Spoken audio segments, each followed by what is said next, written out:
Good evening, children. This evening session is dedicated to class 9. The question answer discussion of the lesson 3, that is the little girl Kezia. This lesson is very interesting, and this also has a message for the children. The Little Girl by Catherine Mansfield. Now, the very first question is, describe Kezia's father as she saw him. Kezia's father was an overbearing, short temper, and domineering person. Kezia's father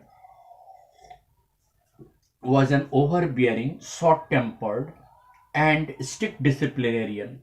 He worked hard for the family, and in return, he wanted everyone to be commanded by him, everyone to obey his command and just follow him. He at his command wanted everybody to obey him. He was not able to express his softer emotions, and that is the reason why Kezia often was afraid of her father.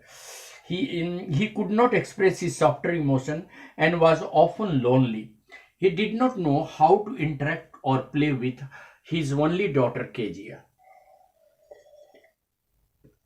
Question number 2.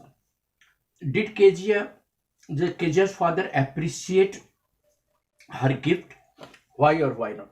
No, Kezia's father did not appreciate her gift. The pin cushion she had prepared, she didn't give it herself. Rather, instead of that, her mother gave it to her father. And actually, why he couldn't appreciate that? Because she had used the paper that contained his great speech that was to be delivered at the port authority. So she has torn the paper of his speech from his table and put it under the cushion, pin cushion. So as she had prepared the pin cushion with that very paper also, which was very urgently needed by him at the time of delivering his speech at the port authority, so he was very much annoyed. This really angered him, and he didn't really feel any sort of affection for the pincushion that she had gifted to her father. Rather, he was quite angry and annoyed because she had taken something that was not her.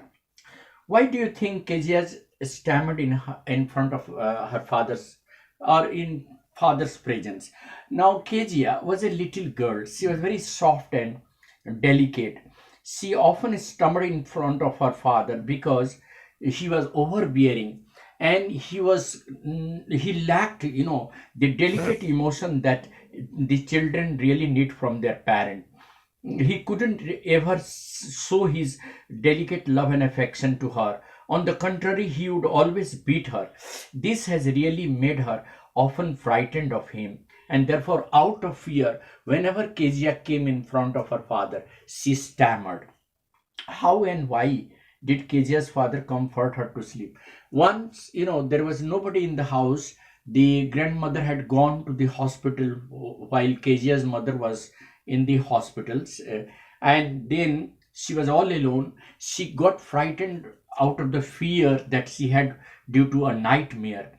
And now, having heard her voice, her father went into her room and took her in his lap to his own room and comforted her by keeping her on his bed, and lovingly touched her and made her realize that she need not worry about that. He is like any other father. So that is how Kezia rediscovered her father and just went into deep slumber in absence of her grandmother and her mother. So for the first time, Kezia realized that her father was like any other father, a very affectionate, delicate hearted, though tall and giant in appearance. He was having the same feeling and emotion of a father. And the last question, how and why do you feel Kezia's father did right to beat? No, he didn't do, right by beating the child.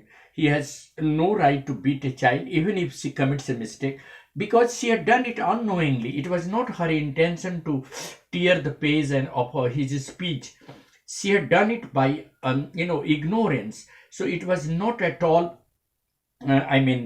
justified to beat her. Well, it is important that the speech contained a very important point that was to be delivered at this speech, but having known the fact that she was a child, after all, Kezia was a very little girl, she didn't have that much of consciousness, so he should not have beaten her. It was not at all expected from any parent to use a ruler or to beat mercilessly to a child. It is not an act of, any discipline. Rather, it is a very brutal and cruel act performed by any parent. So, her father should not have beaten her. Rather, he should have tried to understand that how his neighbor MacDonald played with the two children next door, and he should have learned something from them. It is not the understanding and of any parent. The bond of love between the child and the parent develops only when there is a sense of freedom. Any sense of fear that grips the child's mind will be unhealthy for the growth of the child. Therefore, he should not have beaten her with the stick even when she was at wrong, because after all, she was a little kid. KJ was not a grown up. How could she understand the importance of that paper that contained the speech? So I think what he did was not expected. Thank you very much for a nice hearing.